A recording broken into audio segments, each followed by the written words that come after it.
Hi guys, what's up and welcome to this week's video. So this week I will be reviewing the Google Pixel Watch 2, which is one of Google's latest watches. This watch has a ton of features as well as Fitbit integration, so let's get straight into the video. So let's firstly talk about the design and fit. Now the watch features a round dial which is 41 millimeters in diameter, pretty decent sized screen, and the resolution also looks pretty good. There are two buttons on the watch. You have a crown button which you can press to go to the home screen or rotate to scroll up and down, check your notifications, and also access your settings. And you also have a button on top of the crown button which you can press to access your recently used apps. So it has a very minimalistic design. So you can get the watch in 4 different colors. You have blue, black, gray, and champagne gold. I got it in champagne gold, but to be honest, this champagne gold looks more like a gray color, and I'm not a big fan of the color I got. On the back of the watch, you have the various monitoring tools such as the skin temperature sensor, barometer, gyroscope, ambient light sensor, and so on. Now, when I first put on the watch, I kind of noticed that it has a very bulky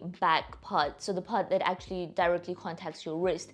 And I didn't like the feeling at first, and I still sometimes, it makes me a bit uncomfortable, but over time, I got used to it. I'm thinking maybe this is because it really wants to, have that contact with your skin constantly, so it can be taking readings. I feel like it took me quite a long time to get used to this feeling. And also this watch is designed to be worn in your sleep, but I couldn't wait to take it off at the end of the day. But of course I did wear it to sleep for testing purposes several times, and over time I did get used to it, but it would have been nicer if the back part was not as bulky and just a bit more padded and gentle on the skin.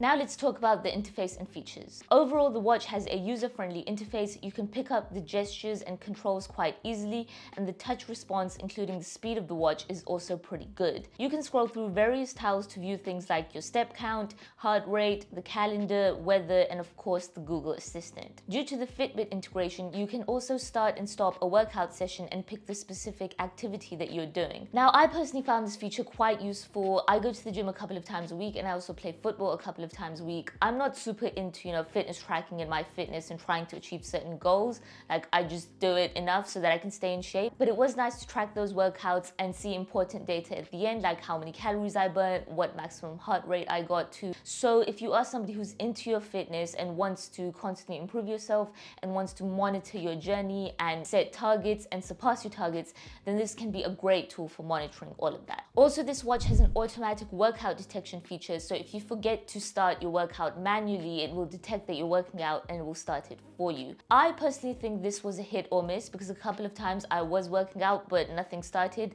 but a few times it did work. And also a couple of times I started my workout but I forgot to end it, and it didn't end it, it just kept going. But if you remember to start and stop your workout, then it's pretty good. If you wear your watch to sleep, it can also monitor the quality of sleep you get. So in the morning when you wake up, it'll tell you how long you slept, it'll give you an overall sleep score, which might not be the best start to your day because you might have just failed at sleeping first thing in the morning, knowing that you only got like 50 out of 100. But it provides insights such as how much time you spent in light sleep, deep sleep, REM, and so on. There are also a multitude of main screen displays to choose from, and you also have the option to have an always-on display. In my experience, having the always-on display does drain the battery a lot faster, and also if somebody's sitting next to you, they can constantly see, how many steps you got in the day, your heart rate, so don't wear it around your crush. Another cool feature is if the watch detects a sudden change in your stress levels, for example through your heart rate, skin temperature, and even changes in your electrodermal activity,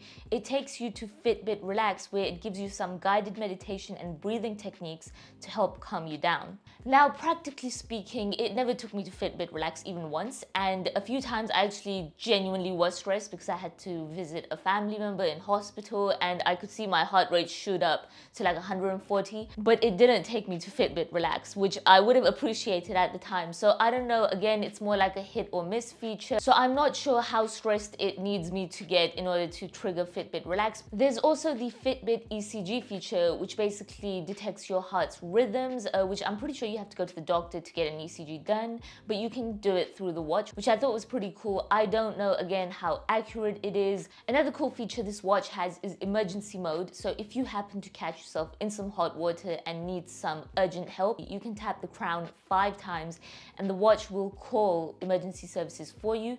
and it will also share your location with whichever contacts you choose to share it with. In addition to this, you also have another safety feature, which is fall detection. So the watch can detect if you fall. It will check with you to make sure that you're okay, and also you have the option to contact emergency services and again share your location with your contact list. You can also set various fitness targets. So for example, I set the target of achieving 10,000 steps per day, and the watch will help you achieve your target by telling you to get up and take a certain number of steps per hour. So it reminds you pretty much every hour that you need to complete, 250 steps or 100 steps depending on how many you've done.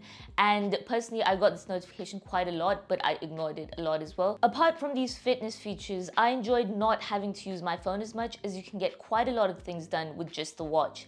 Things like contactless payment with Google Pay, checking emails, texts, being able to control music, responding to texts on WhatsApp. However, you can't see photo and video messages on WhatsApp, so you still have to open your phone for that, but I definitely enjoyed using my phone less. But again, the more you use your watch, the more the battery gets drained. Surprisingly, on such a small screen, the keyboard was actually pretty accurate when I was typing text. Of course, you can take phone calls on the watch, so the audio and mic quality was also pretty good. You can also download additional apps like the calculator app, Shazam, or to make your life a little bit more easier. Now let's talk about the battery life. So Google claims that the battery life of this watch is 24 hours.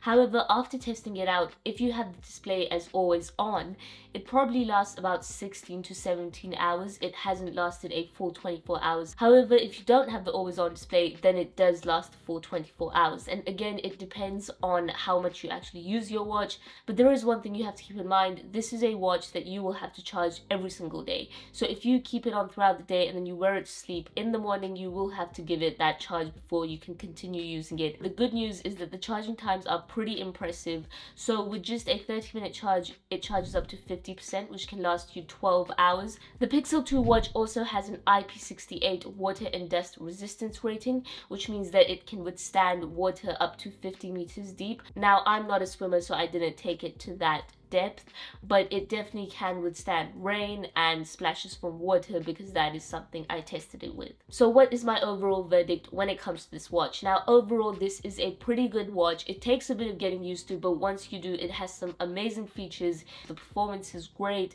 It's great for somebody who wants to be able to track lots of different things, and it does make your life easier because you have a lot of apps right at your wrist. However, there are a couple of downsides, for example, with the battery life not being amazing, and also with the comfort being a hit or miss, because some people did find it quite comfortable, but personally for me, I just don't want to wear this watch all the damn time, especially to sleep. It's definitely not as comfortable as, for example, a fashion watch that you would wear.